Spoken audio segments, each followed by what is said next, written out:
Bueno, jóvenes, estamos con la unidad 4, que es la primera ley de la termodinámica en sistemas abiertos. Aquí es una explicación para el uso de las tablas de datos termodinámicos, los cuales son muy importantes porque no nada más los van a ver ustedes en esta materia.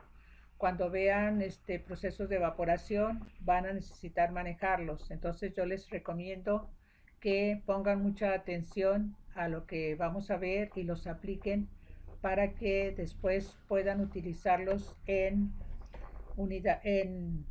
sus clases que van a llevar posteriormente.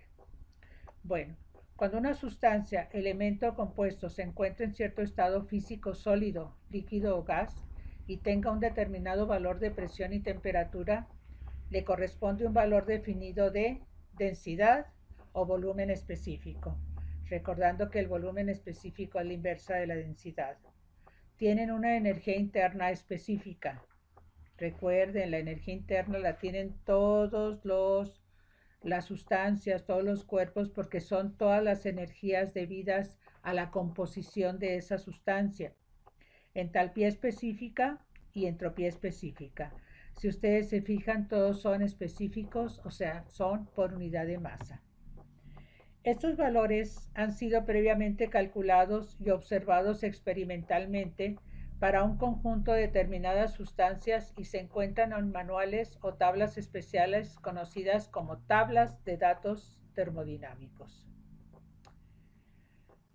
Si recordamos un poquito de los procesos físicos más importantes, la interacción entre el calor y las diferentes sustancias que se encuentran tabuladas en la tabla de datos termodinámicos se relacionan entre sí mediante diversos procesos físicos, entre los cuales los que más destacan son de sólido a líquido. Estamos hablando de una solidificación, ¿sí? O de líquido a sólido, una fusión. De sólido a líquido, nosotros sabemos que se realiza un proceso de pérdida de calor.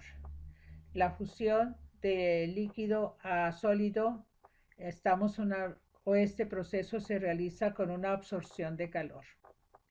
Tenemos de líquido a gas, vamos a evaporar.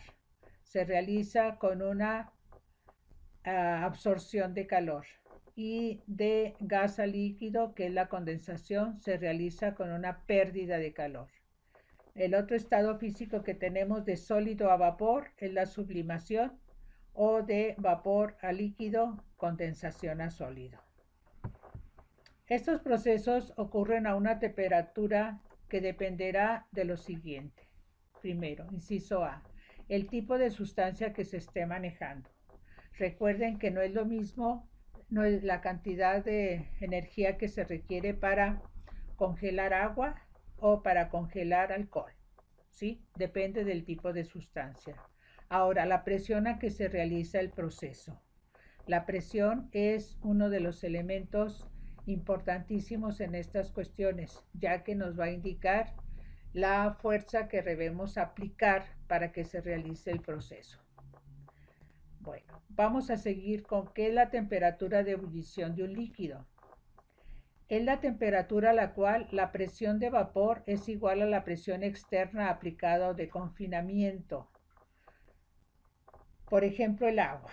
Cuando nosotros tenemos una temperatura de 20 grados centígrados, la presión es de 0.02339 bar, o sea, es muy poquita, ¿sí? A 50 grados centígrados ya va a ser mayor, sería 0.1235, y a 100 grados centígrados es de 1.0133, que es el equivalente a un bar, ¿sí? Si nos vamos en sentido contrario, la presión de un bar hace que la temperatura del agua esté a 100 grados centígrados. 1.0133 es a 100 grados centígrados, que es la temperatura de ebullición. Precisamente por eso nosotros debemos calentar el agua a que adquiera esa presión de confinamiento y pueda llegar a su punto de ebullición. Eso sería el nivel del mar. Nosotros, recuerden, siempre damos los valores al nivel del mar, ¿sí?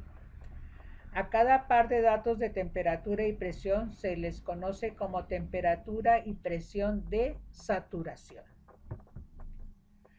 Ahora, cualquier líquido tiene una cierta tendencia a evaporarse, la cual aumenta con la temperatura, ¿sí?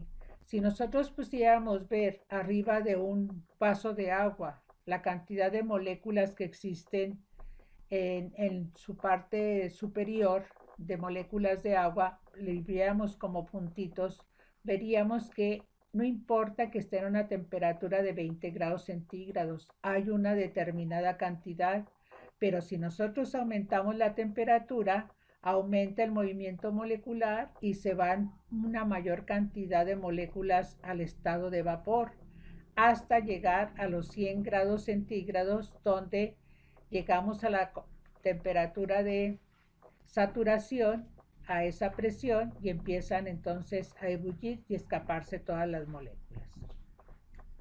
Ahora, la presión de vapor de los líquidos es la presión debida a las moléculas de líquido que se escapan para pasar a vapor. Depende de la temperatura y la naturaleza del líquido. Por ejemplo, si nosotros tenemos agua, pues es raro que a la temperatura que manejamos ambiente llegamos y diga, huele a agua. Sin embargo, si tenemos un líquido muy volátil como el alcohol, vamos a encontrar que en el momento que entramos a un lugar decimos huele a alcohol, precisamente porque las moléculas de líquido, al ser un líquido más volátil, es más fácil que se desprendan y pasen a ser vapor. Entonces ahí vemos cómo depende de la naturaleza del líquido. Claro que si nosotros aumentamos la temperatura, pues va a ser mayor la cantidad de moléculas que se escapen y sería mayor la presión de vapor. Ahora, ¿cuáles son los estados termodinámicos para líquido y vapor? Estos los van a utilizar en sus problemas de sistemas abiertos. El número 1 es líquido subenfriado comprimido. Dice, es una sustancia cuya temperatura es menor que su temperatura de saturación, líquido por debajo de su temperatura de ebullición. Por ejemplo, en el agua. Si tenemos agua a 0.5 bar, la temperatura a esa presión serían 50 grados centígrados. Entonces, pero la temperatura de saturación son 81.23, quiere decir que está bajo de esa temperatura de saturación. Si tenemos agua a 2 bar y a una temperatura de 100 grados centígrados, como su temperatura de saturación son 120.2, está bajo. Lo mismo a 35 bar y 230 grados centígrados, cuando la temperatura de saturación son 233.9 grados centígrados. Si lo podemos ver de otra forma en función a la presión, dice, es una sustancia cuya presión es mayor que su presión de saturación. Es decir, es un líquido con presión mayor que la necesaria para su ebullición. Por ejemplo, si tenemos agua, el refrigerante 134A a menos 20 grados centígrados y una presión de 1.5 bar, cuando su presión de saturación es 1.3299, entonces está mayor. ¿Qué quiere decir? Que es un líquido comprimido, donde la presión es mayor. A 0 grados centígrados, la presión en bar es 10 y su presión de saturación es 2.92. También está mayor la presión de... tenemos una presión mayor que son 10 bar que la presión de saturación, o 40 con 100, donde la presión de saturación es 10.164. Ahora tenemos otro concepto, líquido saturado, sustancia líquida cuya temperatura es igual a su temperatura de saturación, o sea, en otra forma, es un líquido que se encuentra en ebullición, ¿sí? Ahí tenemos dos ejemplos, uno para el refrigerante 134 y otro para el agua. El agua nosotros sabemos que a 100 grados centígrados su presión es 1.013 bar, entonces es Si estuviéramos a 120 grados centígrados sería 1.985, ¿sí? Entonces ahí tenemos nosotros, en el caso del refrigerante 134, esas son las condiciones de saturación. Esas las encontramos en nuestras tablas termodinámicas. Líquido saturado, también ahora lo vemos en función a la presión. Es un líquido cuya presión es igual que su presión de saturación. Este líquido se encuentra en ebullición. Por ejemplo, el agua a 60 grados centígrados y 0.1994 bar es con líquido saturado. A 100 grados centígrados y 1.013 también sería a 150 y 4.758. Todos estos valores los encuentran en sus tablas termodinámicas. Tenemos enseguida vapor saturado. Es una sustancia en estado gaseoso cuya temperatura es igual a su temperatura de saturación, es decir, es un vapor a su temperatura de condensación. O también lo podemos ver como una sustancia gaseosa cuya presión es igual que su presión de saturación. Ahí tenemos los diferentes datos en la tabla. Ahora, sin embargo, existen dos tipos de vapor saturado. Uno de ellos es seco, cuando toda la masa de la sustancia está gaseosa. Sus propiedades termodinámicas son exclusivamente para gases. El volumen específico sería el volumen del gas, la energía interna específica sería la energía interna del gas. Todo es para condiciones de gases. Sin embargo, esto no ocurre siempre. Muchas veces tenemos vapor saturado húmedo. En este caso, una parte de la masa de la sustancia es gaseosa y otra líquida. Esto ocurre muy frecuentemente en los sistemas abiertos. Lo van a ver ustedes, por ejemplo, en las turbinas. Para cuantificar las cantidades de los dos estados físicos, líquido y vapor, se utiliza el siguiente término: título o calidad de vapor, el cual se representa como una X y corresponde a la masa de vapor entre la masa del vapor más la masa del líquido, que sería la masa total. Los valores van a estar entre 0 y 1. Si es igual a 0, tenemos todo en estado líquido. Si es igual a 1, tenemos solo vapor. Para determinar diferentes propiedades termodinámicas en donde exista un título o calidad, se utilizan las siguientes fórmulas. BGW. GW nos indica gas y agua, o gas y líquido. Ahí lo representan como si fuera agua, pero es líquido.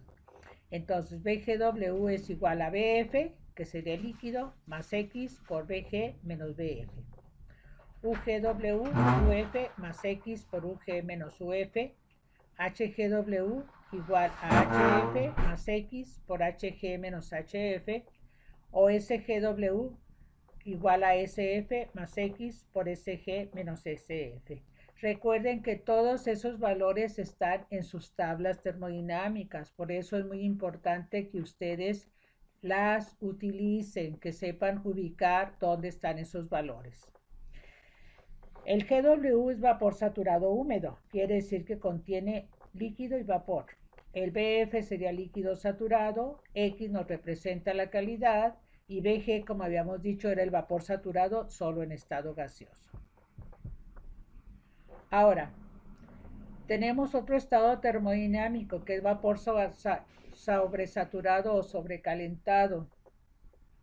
Por ejemplo, cuando tenemos una turbina y queremos generar trabajo, nosotros utilizamos un vapor sobrecalentado para dejar toda la energía que se requiera para producir trabajo. Entonces, es muy importante el vapor sobrecalentado. Dice, sustancia en estado gaseoso cuya temperatura es mayor a su temperatura de saturación. Entre mayor sea la temperatura, con respecto a la temperatura de saturación, es mayor la energía que puede entregar nuestro sistema. Visto de otra forma, es un vapor por arriba de su punto de condensación. Por ejemplo, el agua. La presión de 1.013 y una temperatura de 110 grados centígrados cuando la temperatura de saturación es de 100 grados. O cuando tenemos una presión de 5 bar a 170 grados centígrados cuando la temperatura de saturación son 151.9 grados centígrados, o a 300 grados y 5 bar donde la temperatura de saturación es de 151.9. Todos estos van a ser de vapor sobrecalentado. Existen en el libro de Watt algunas tablas donde ustedes pueden encontrar datos de vapor sobrecalentado porque es muy utilizado para generar trabajo. Listo.